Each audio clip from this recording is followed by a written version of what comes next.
but I agree with Paul's point. I mean, you know, these can be tough buildings to like. They're not as cuddly as some of their, visually cuddly as some of their predecessors are, like an Art Deco building or a great gingerbread-looking house that you can see in Beverly or someplace. But so I think that, you know, the onus then falls on, I think, the community, the preservation community, and journalists to sort of explain the importance of these buildings and to really be able to tell us where these buildings are in time and what their contributions are.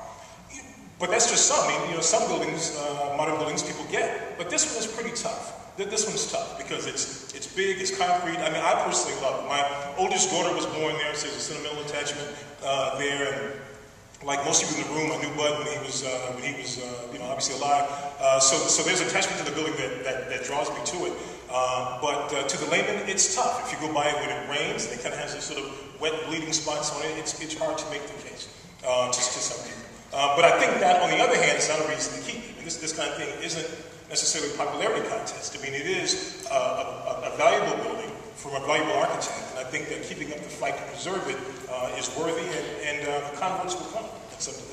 At some point, the converts will come. I think about what they said with Picasso. When they took the sheet off of Picasso in '67, people gasped, what the hell is that? And then now, you can't imagine Chicago without it. So, you know, it reaches that point where people certainly will begin to understand it. There's a great line in Roman Polanski's film Chinatown, where the Jack Nicholson character goes to meet, who's the kind of anti-hero, goes to meet the John Huston villain, and Jack Nicholson says something about, oh, a man as respectable as you, and John Huston is like great gruff voice says, there's only 3 things that get respectable when they get old: politicians, whores, and ugly buildings, right? So it's fascinating actually to watch what's happening to modern architecture, particularly brutalist architecture of this era. It's really easy to love, or much easier to love, the kind of glass and steel architecture of Mies van der Rohe. You know, there's a whole industry now, kind of cottage industry, 12 magazine being a really good example.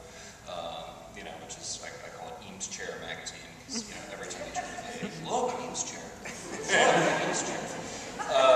So, you know, we all have kind of warm, fuzzy associations about that architecture, you know, predominantly the 50s and 60s. 70s are newer.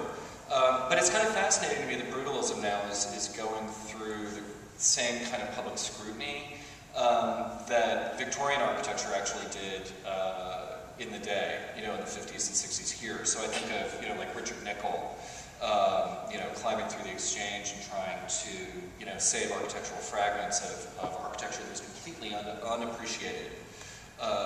And then now, 50 years on, thanks to his vision and the vision of others like him, and the fights that they fought to preserve, you know, landmarks by Louis Sullivan and John Melvin Root and all these other great Chicago architects, we have this incredible legacy, and everyone appreciates Chicago for the architecture of that period. So, you know, the work of Saving Prentice now is just another wave in that kind of struggle to save what isn't currently appreciated. And as these 2 gentlemen have said, I think it's just a matter of time before people really understand that architecture of this era has tremendous value. I do think, though, there's one distinction between modern architecture and a lot of other periods which exacerbates the problem, which is that the vernacular is not as good, basically. I mean, to put it simply, you know, an ordinary Victorian building we now look at with great fondness and admiration. An ordinary Georgian building we respect and like, and so forth. But an ordinary modern building is not so wonderful, and in fact hard to argue for the preservation of. But this building, or Prentice, or certain other masterworks, like Paul Rudolph, who I referred to before, are not vernacular buildings. They are special, distinctive, extraordinary, one-of-a-kind buildings into which enormous amounts of thought and creativity were poured. You know, and that's where, you know, again, where to me, the preservation movement and journalists and others really have the work cut out for them to sort of explain these points. There's also another thing. Now, I'm going to probably walk a tightrope here. given my various day jobs. But I think the other thing that's worth examining in this is, as the quest to save Prentice Hospital goes forward, is the sort of due process or not that decides whether a building comes down or not anyway, let alone one that may be contested. And I think that's the other part about this, is that by saving modernist buildings, which may not be as loving and cuddly as some other buildings, what it really does is it shines a light, can potentially shine a light on the process of saving buildings. That isn't always transparent. Some are and some aren't, and so I wish I could say more, but I'll be unemployed, tomorrow. But I think the process here also is something else that needs to be looked at and examined, and this thing can provide a window into that as well. That's a great point. One of the problems I encounter when I think about Prentice, I call it and it's a problem with modernist architecture and getting the general public to appreciate it. I call it my kid could do that approach. Whereas aesthetically, a lot of people say, oh, that's too simple. It doesn't, it's much easier to understand something like the Chicago Theater, which is just riddled with all sorts of ornament. There's this equation of beauty and architecture with ornament, in fact. What is our legacy of modernism, and is that a special problem that modernism has that other periods of architecture don't have? Modernism is fascinating for a lot of reasons, but in many ways, to me, it's most fascinating because it represents a far greater break with the past than any other kind of, if you believe in a kind of sequential march of architectural styles and movements. The advent of especially post-war modernist architecture was so radical. Especially in that it was relying on building technologies that simply hadn't been invented in many cases, prior to, say, World War I. So it's kind of fascinating when you think about, for instance, the fact that the Trust is making a huge investment in research into the building materials that were put into early modernist structures. In New Canaan, there are all of these great houses in New Canaan, Connecticut, where Philip Johnson's glass houses. There are all of these remarkable houses by, people like Marcel Breuer, and they were practically inventing materials on the job site that they were incorporating into these houses. And so when you're dealing with an unknown like that, you look back at, something like, how to deal with straightforward masonry, you know how to fix the grout, not the grout, but so that dimension of it makes it much harder to love, that split with the past. It doesn't, in as easy a way, kind of represent a continuity. The unfamiliarity is scary, and you have to look for things to love in very different ways, whether it's kind of an overall form, gestural form, or, the sumptuousness of a raw material, like a cut stone, But that's a very different thing than loving a curlicue or it's a very different mindset. It is, although I would have thought that the overwhelming respect that people not only in Chicago but elsewhere have for Weese would have kind of shaken us a little bit away from the notion that ornament is absolutely necessary to appreciate architecture. I think, though, that what Weese offered in exchange for ornament, and of course we all know it had ornament anyway, but that's a whole other discussion.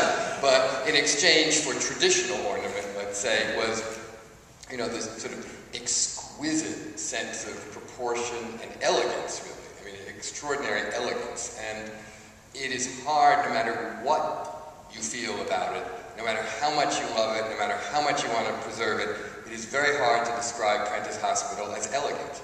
I mean, it's a lot of things, but it's not elegant. And so that also makes it a little harder, I think, to love. I mean, there is something harsh about a lot of these buildings, even though they are wonderful and rich in ideas and rich in meaning and rich in architectural experience.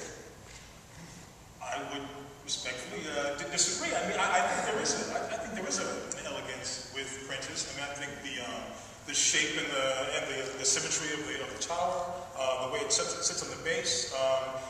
It isn't, but admittedly, it isn't as readily apparent as perhaps. But then again, when I first started writing about architecture back in '96, I remember the first stories that I wrote. Some of the first stories that I wrote were about modernism, and one of the things I was trying to encourage the city to do at the Sun-Times was to give landmark status to Daly Center, which was sort of pending and just hadn't pulled the trigger on.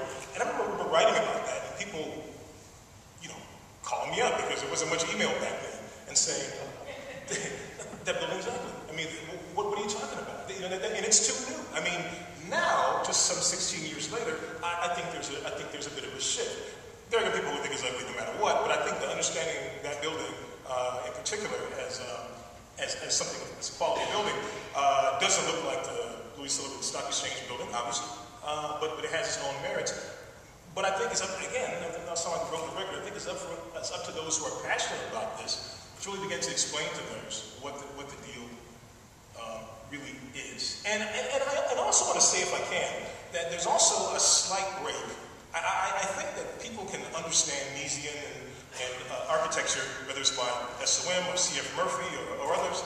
I think people can now understand that steel and glass modernism as worthy of protection. It's that other stuff, which is the problem, right? Which Prentice falls into, and then also some of the everyday, the ordinary buildings, the dry cleaners, the crazy gas stations, and that kind of stuff. I mean, I've been going to mobile stations for all my life, and it was Jim Peters, I don't know if he's here tonight, who used to be head of Landmarks, Illinois, who turned me on to the beauty of mobile stations designed by Illinois. And now I can't stay out of them, much to my car helps with that too, but it takes someone to sort of show you the way and make the case. Is it a distinction between sort of I always think of Miesian modernism as sort of a pinstripe suit. And Prentice Hospital, might be a canary yellow leisure suit, in comparison or something. If it's a canary yellow leisure suit, I'm no longer in favor of preserving it. So I think we need a better metaphor than that. But the point is, one is very reserved, and the other is expressionistic. I mean, and at the same time, people really appreciate Marina City, which is similarly expressionistic. So, how can people appreciate Marina City and not Prentice? It's a different kind of expression than, say, Frank Gehry's, and a lot of that has to do with material. It's called brutalism for a reason. Beton brut is French term for the method of treating concrete when it's built, and it was not intended to be delicate or soft or even elegant. Warm or cuddly or anything else. Right. Well, you're right, although I think actually the term brutalism does us no favors in a way. I think in fact maybe if the effort to preserve these buildings is going to really get traction, maybe we should find another word and try to phase out. Right, it is a branding problem. It is a branding problem, that's right, because to a lot of people, lay people, it's almost like calling a style of architecture mean, or, whatever. And so it does make the whole thing harder. But I think with Marina City is tall, lighter in a way, even though it's much bigger. It has a monumental grandeur to it, but also more glass relative to the structure. So it is a little bit easier in a way to like. I have to confess, the very first time I saw Prentice Hospital many, many years ago, and this is even after knowing and admiring Marina City for a long time, I thought it was actually kind of a little silly. And it took a while to sort of really understand and appreciate it and realize its connection to Goldberg's other work, and that the ideas there were as serious and seriously developed as at Marina City, even though it's a different building. And the other thing Marina City has going for it is that it's a part of Chicago's history. There's a history story to be told there as well. And it's Chicago, it's an example of Chicago being Chicago, building something that was new and exciting. And, Mayor Daley, Richard J. Daley shows up at the concrete pouring for it.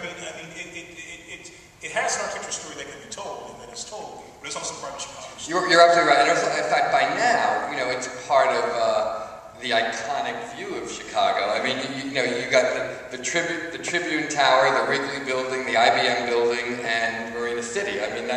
that's a quadrifecta, if you've ever had one, or whatever. I mean, that's an extraordinary array of 4 remarkable and great buildings, each of which represents a somewhat different part of Chicago's architectural history, and each of which is an important saga, really, on its own.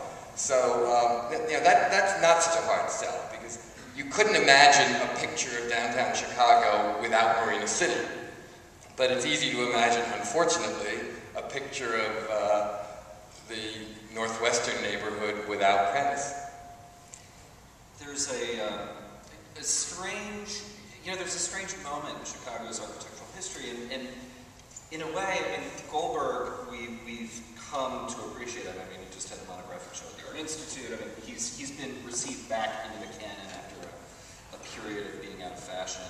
The person, actually, in Chicago, who I think is really an interesting character, even harder to love of the same period, is Walter Netsch, right? I mean, he had field theory, and he was kind of angles where, if you really want to generalize, where did you just go, I know, I think I have not yet reached that level of enlightenment yet.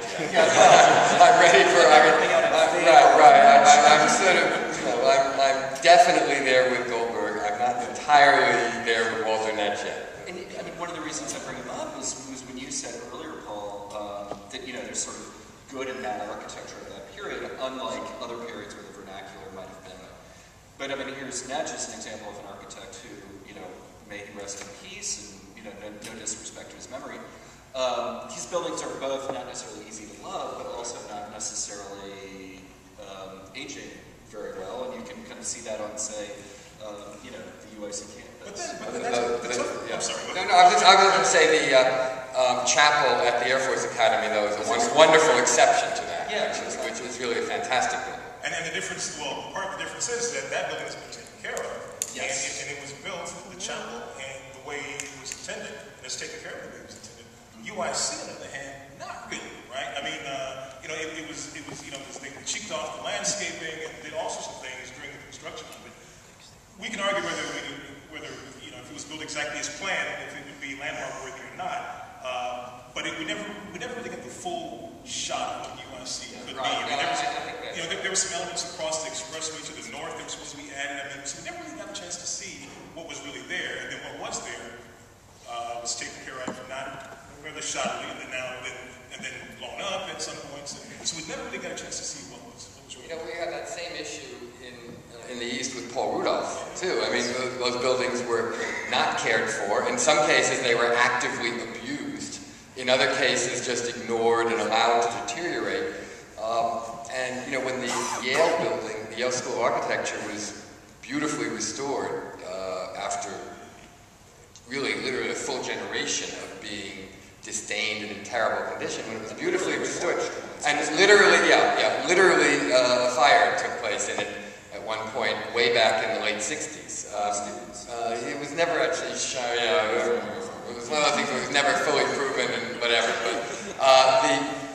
but the building was not loved for a long time. But when it was restored quite magnificently just a few years ago, you could see that in fact it was a much gentler and more inviting and more humane building than it had looked like it was in all the years of its abuse, in fact. And in fact, it was really more an essay in a mix of hard and soft textures and delicacy and great strength, all beautifully juxtaposed in a very complex thing. But the delicate and soft side of it had all been purged.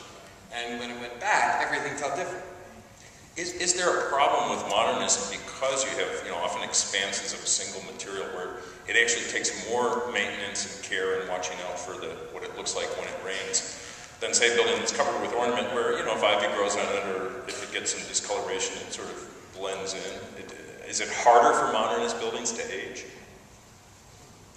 That's a really good question. Yeah, that is an interesting question. To some extent, I suppose, in the same way that, your mother always said a speckled rug would hide stuff you dropped on it. That a building with ornament, certain things are easier to disguise, and flat surfaces show imperfections, of course, always. But I don't know that they necessarily age less easily or less gracefully. We're still actually figuring it out in a way, because most of them aren't all that old.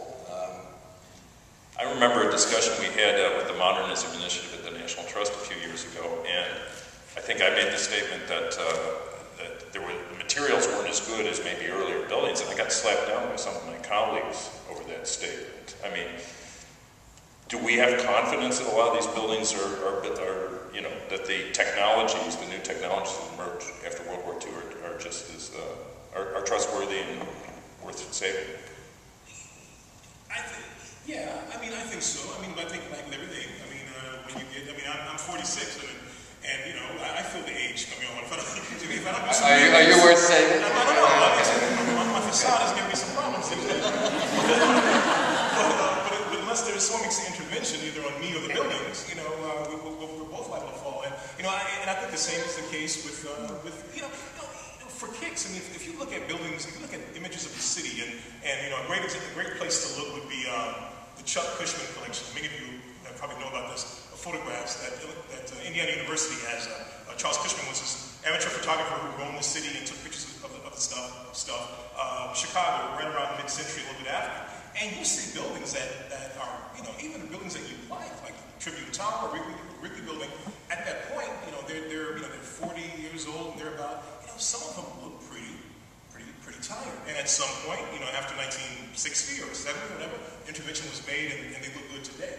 And so I think that's the thing that we sort of miss. Right. I think every building of any style needs to be taken care of. And a building that is not cared for, no matter what the style, no matter what its history, is going to look pretty crappy relatively fast. I think that's I think the key thing here. If you want a really good case study in that, a building that has been taken care of so lovingly that it's almost retentive. Next time you're in New York, go to Mises Secret Building, right? Where Phyllis Lambert has just watched and loved and tenderly cared for that building like a hawk.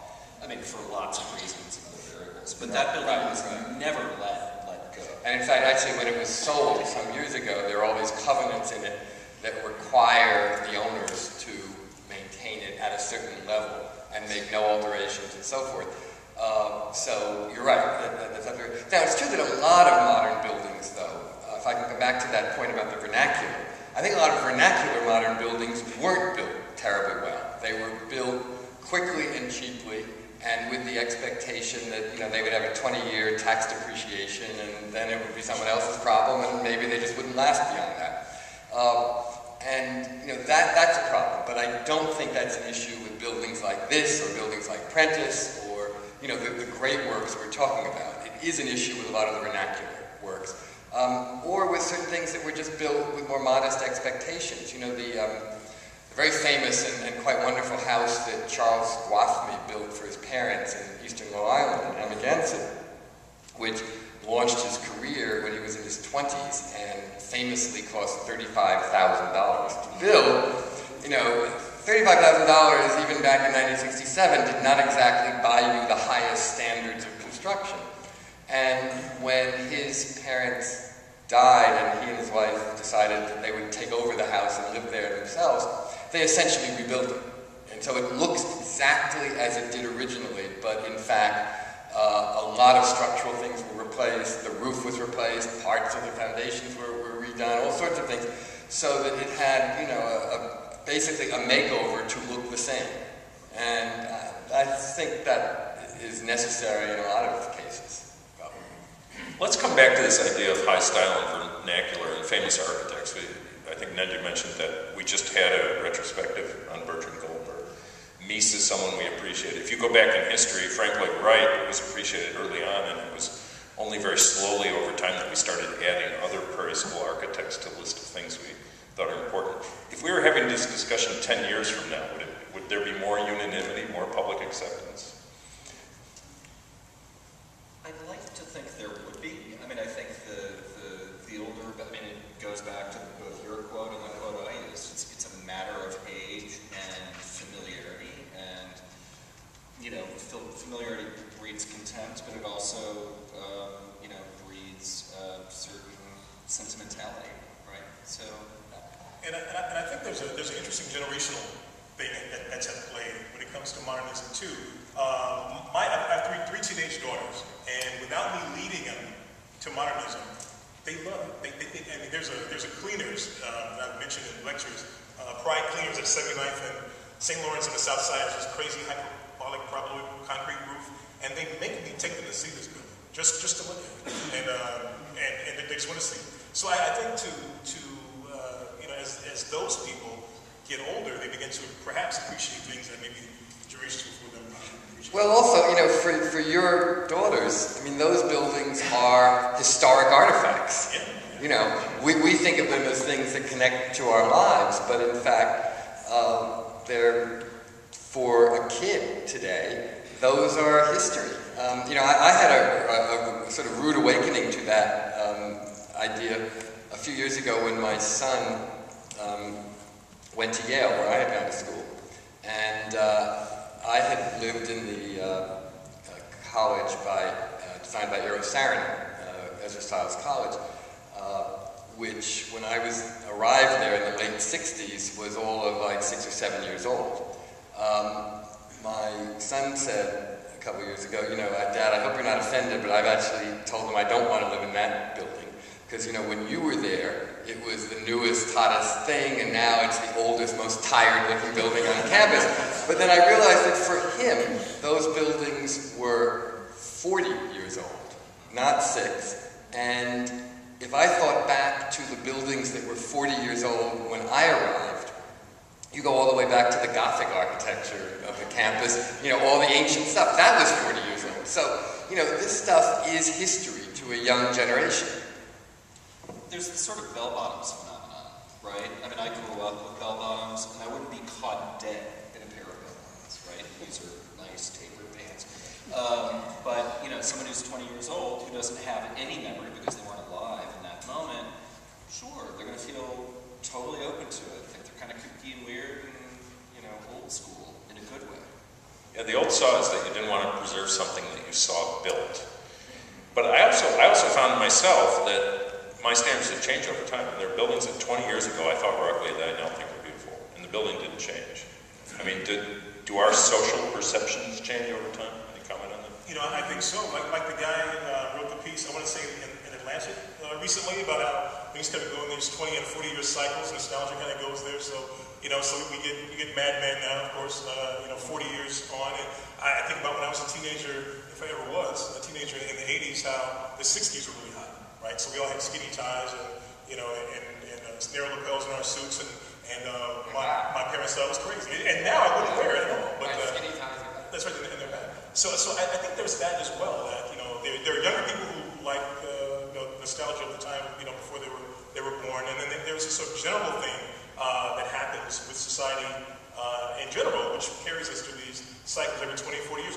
What did we watch in the 70s? We watched Happy Days, which is set in the 50s. And then we watched Chinatown, your movie, my movie, set in the 30s, 40 years before. So in these cycles, I think this architecture, for better or for worse, will wind up in there as well. And it'll lead you to more preservation and more, hopefully, at least more preservation and more scholarship about what these buildings will be. I think every generation brings its own perceptions, its own sensibility to every building.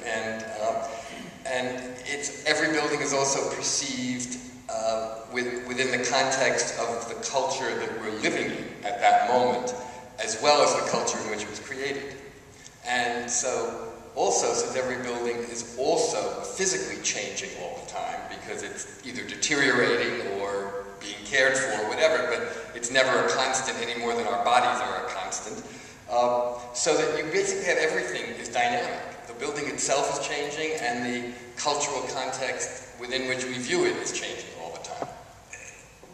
And in that, there are times in which we do things, contemporarily, that refer to the past. I cannot look at the new Rush building, one of my favorite buildings, the new Rush Hospital building at Ashland and Eisenhower, and not see Prentice, the ghost of Prentice, right there. I mean, they're almost the same form in some way, and one, is the sort of the precedent of the other. And certainly if you go through the South Loop and near West, the River West, other places, there are tons of glass facade buildings that, absent a few things, if I told you it was built in 1965, you probably would say, yeah, I bet it was. So at the same time, there's something in the air that refers to these buildings that has to be, I think, seized and captured as well. When you think about the spirit of the time and the spirit of our time, I know one of our partners, Docomomo, and Gunny should correct me if I say it wrong, but their goal was not only to preserve the modern movement, but also sort of the ideals of the modern movement. And there was, in the modern movement, a heroic ideal that we really don't have anymore.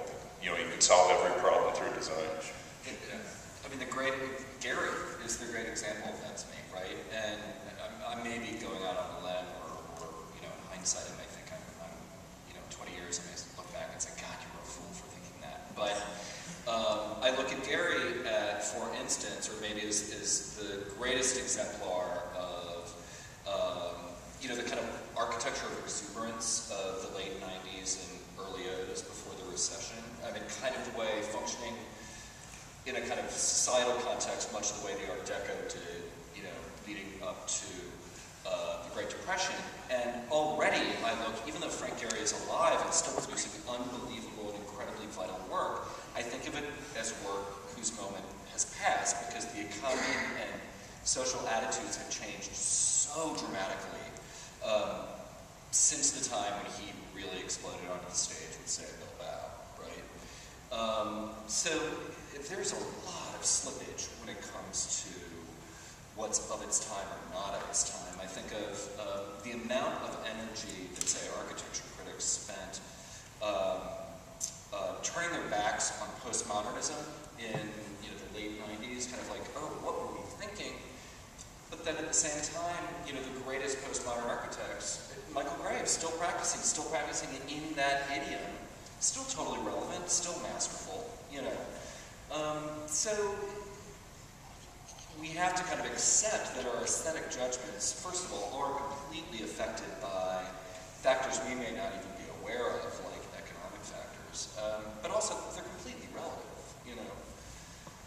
And that's a point that just made a cold streak go down my spine. But you're right, that at some point, 20 years from now, or sooner, postmodern buildings, which I'm not that fond of, they're going to start lining up on Landmark. And I have to defend it. I'll have to be able to say, and here's the reason why. Or maybe in some cases, why not? But generally speaking, that they too must have their time on this stage. The Victoria and Albert Museum in London last fall had a big exhibit on postmodernism. So that marked the beginning of the resurgence of postmodernism in sort of cultivated circles, I guess I could say.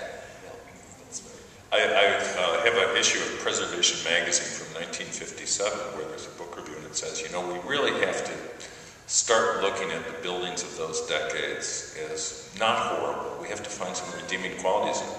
And they're actually talking about all of Victorian architecture. Right.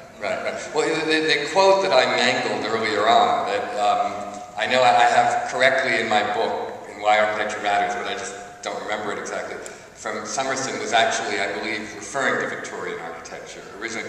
But it's when you talked about heroic ideals of modernism, you're absolutely right, but a lot of that really was a societal ideal, a sort of utopian notion that design and modernism could also create a society free of poverty, a society of equality, a society in which everyone was housed well, and so forth. And so there was a kind of idealism to it that whatever our architectural tastes may be, we certainly have very little of at the moment, given the political climate in this country. And in fact, we began, even at the beginning of modernism in this country in the post-war era, it rose to something large in this country more as a corporate style, as a commercial style, than as a utopian style that would house everybody and make this whole new world. Yeah, I think of Johnson, The Great Society. The promise of that moment, which our government is in the middle of attempting to dismantle. Right. And I think that's one of the reasons why there's such a huge nostalgia for modernism now. It's a kind of yearning for what we perceive to be a kind of innocent time and ideal I actually got hit by a lot of people on Twitter the other day for having written about the Paul Rudolph building in Orange County, that it represented, whatever you may think of it aesthetically, it represented a kind of idealism of the notion that government could represent creative imagination, which in the age of the Tea Party is where it's all about reducing and eliminating government is, itself a sort of admirable thing to be reminded of. A couple of people said, that's terrible, you're turning this into a political discussion. And everything is political, exactly. Especially architecture, that's the most political, among the most political. Right, of course. It can't be discussed, well, it can be discussed in solely aesthetic terms, but the discussion is in a vacuum. It has only a fraction of its ultimate full meaning, if you do that. That's a sort of fascinating thing. I mean, if you think about the government as a client and our attitudes changing toward the government, I think about the loss of faith in institutions in general that one could argue is occurring.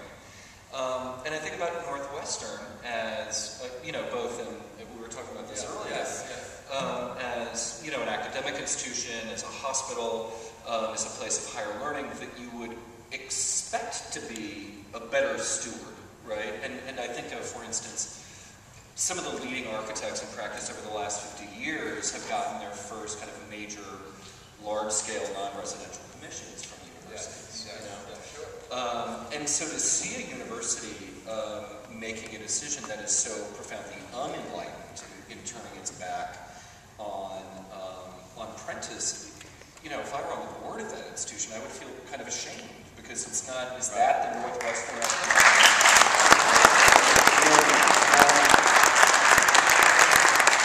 It is very, very rare that we in New York can ever speak in superior terms to Chicago on any architectural issue.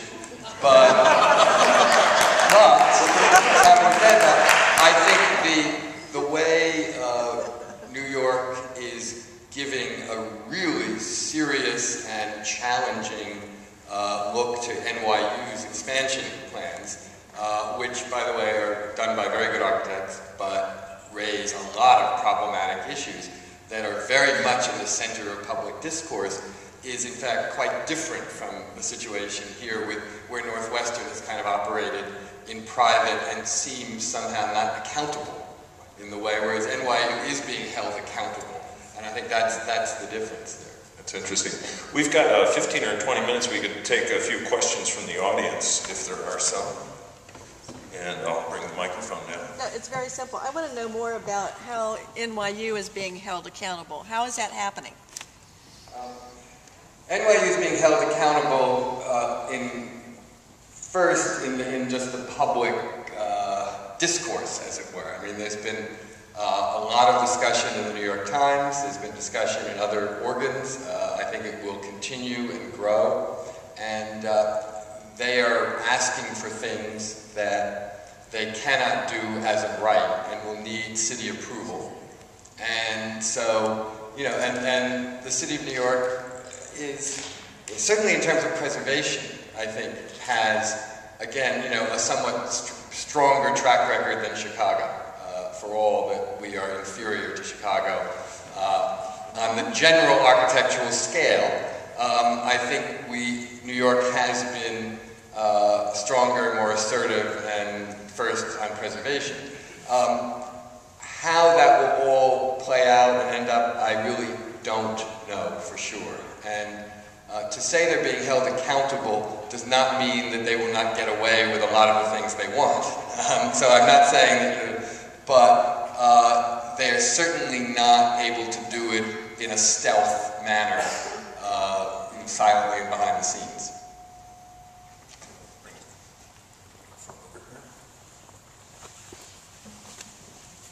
Sorry. This is reminding me of the old Phil Donahue show. It does.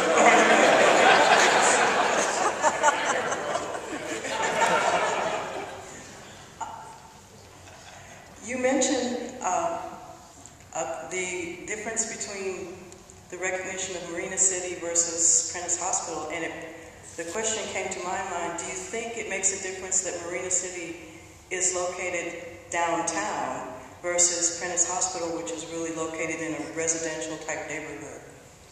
You know, location and visibility, you're absolutely right. I mean, factor into these things. You know, perhaps if it were in a more prominent place, and maybe even with a more variety of uses, although it has its use. But those kind of things kind of help bring a building into the person's consciousness.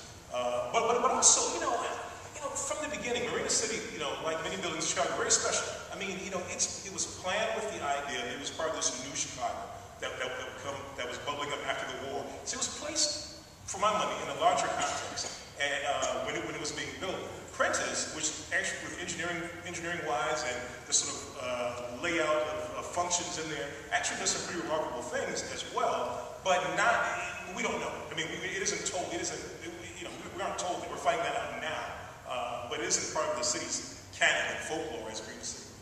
And Marina City is not just downtown. It's in a critical site downtown, right on the river, where, you know, you can't be in Chicago and not see it. In terms of the politics of saving buildings, do you think we're moving into a time when topics such as sustainability and adaptive reuse could become as useful in the fight to save buildings as their architectural pure value, shall we say? I think absolutely. You know, the greenest building is the one that's already there. Because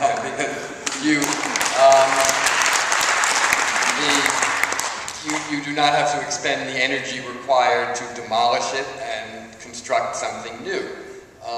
So absolutely. In fact, I think one of the important things the National Trust has begun to do is try as much as it can to ally itself with the environmental movement, because ultimately they can only reinforce each other if their messages are correct. There's a sort of delicious irony to the idea of the preservation of modernism, right? I mean, modernism being predicated on progress, this kind of tabula rasa approach to the city, to society, and so it's really wonderful to me, actually, that kind of, to see, you know, the National Trust, for instance, which, let's be honest, was actually very slow to the table when it came to the preservation of modernism. To finally really embrace it and join with groups like Docomomo is a good thing.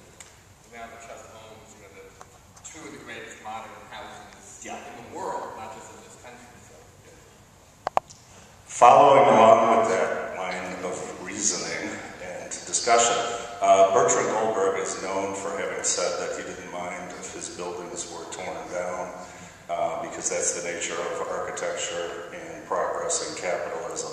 So given that that was his kind of philosophy about his own architecture, how do you meld that sort of thinking with the desire to preserve one of his major projects? I've always believed you should never just listen to an architect explain his own buildings. Don't trust what architects say about their own work. That's a good point. That's a good point. Because you know, we'd be shocked about the buildings that would still be here, and the ones that would disappear if we don't. Right, exactly. Now, look. That said, you know, of course, the city has to be a dynamic and living thing. And I certainly believe the principle that he was trying to espouse is correct. But I believe an exception should be made in the case of Prentice, as we already know an exception should be made in the case of Marina City. That there are certain things that have special qualities that call for their preservation, no matter what the other forces are doing to the economy of the city, to the progress and evolution of the city, and so forth. The city should never be frozen, but that hardly means it should be, you know, open season on any building. So. You've been framing the question a little bit as why don't people love modernism? But Northwestern's premise, at least its original premise, is not, hey, this building's really ugly. It's hey, this building doesn't work. And the ugliness is then used as evidence for changing. Is that part of the difference between Miesian modernism, which is very flexible buildings that can be reused by different organizations in different ways, and brutalist buildings like this one or like Prentice that are much harder to adapt? Okay, I'm going to walk the tightrope one more time, right? And speak very generally to your question, but hopefully specifically to one. I think that when an entity, no matter what it is, has made up its mind to demolish a building, it can justify it with any means necessary, if it chooses to.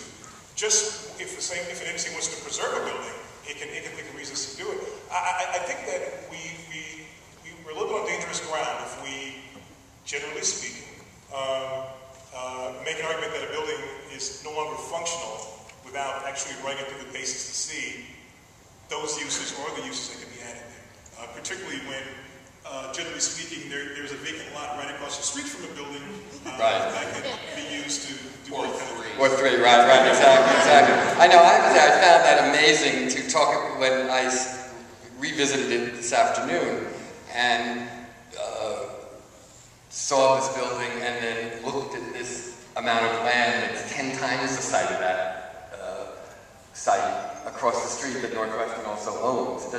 But to go back to your point, I do think it is important to acknowledge that that building was created not just as a purely formal exercise, but also as a demonstration of a particular way of operation that was imaginative, inventive, creative, and ultimately probably not workable. We might, in much the same way that Eero Saarinen's scheme for Dulles Airport outside of Washington was, attempted to rethink the paradigm of the airport, and unfortunately, for various reasons, failed completely at it. And so, that terminal has been preserved as a kind of entry vestibule into a rather banal and conventional airport built behind it, effectively. Which is not an ideal situation, but on the other hand, there's nothing else that could have been done, really.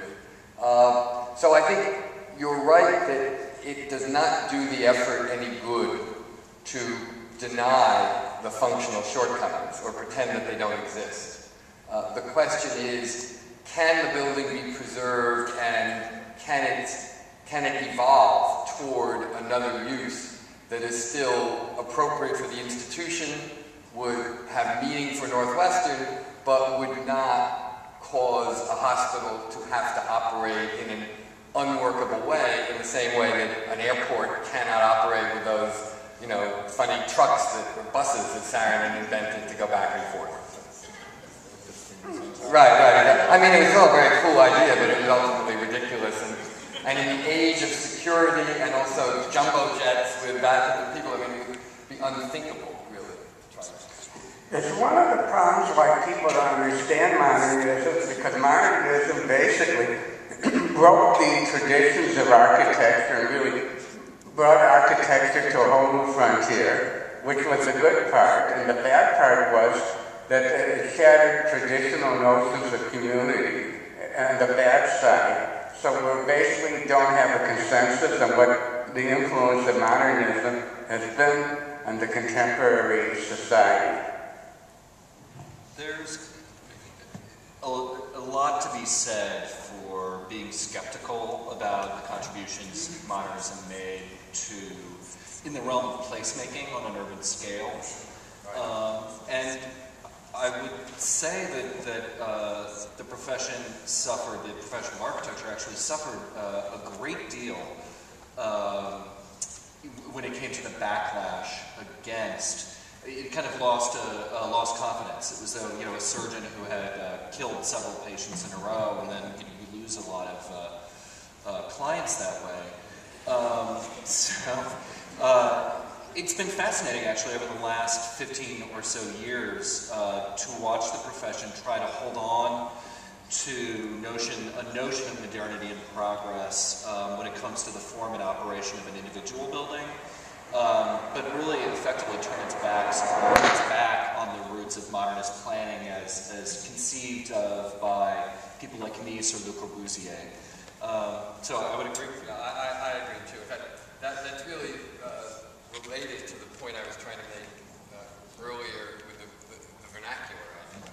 The vernacular failure of modernism goes hand in hand with the placemaking failure. The mic is off. I just realized that, yeah. You know, Richard he wasn't saying that, right? Didn't Richard Giannini, the city council, tell him that?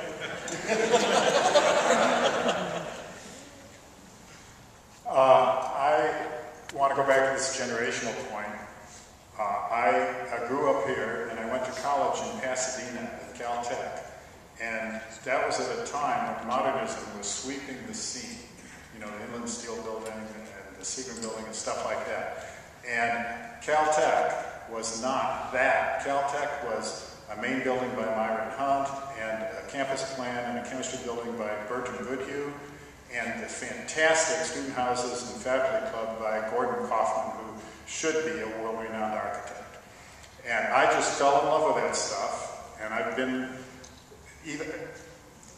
never gotten over it. And part of it was the sense of place that those buildings had. They had that mission feeling that belongs to Southern California, and vice versa. And part of it was a kind of romantic, emotional content that those buildings had. Now, so my question, you know, there was a great cartoon in New York not long ago. It's time now for us to take short speeches disguised as questions.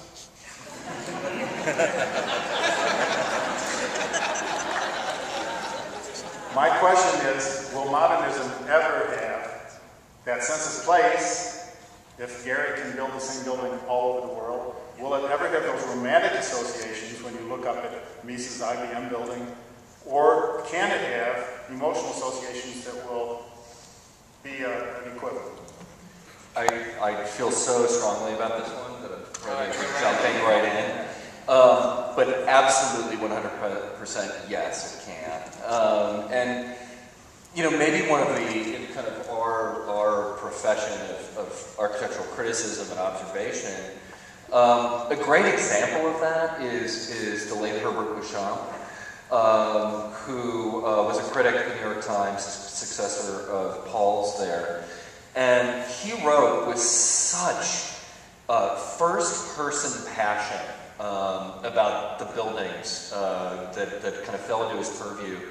And a really wonderful example of that was his review in the New York Times Magazine of Frank Gehry's Guggenheim Bilbao when it opened. And he, kind of in our little world, famously compared it to, you know, Marilyn Monroe's flapping dress and Some Like It Hot, or which I can't remember which Marilyn Monroe movie it was. But so another example drawn from popular culture would be, you know, the kind of Mad Men craze, right? Where suddenly Danish modern furniture and, you know, wood paneling and low slung ceilings and all of that has actually a glamour to it, right?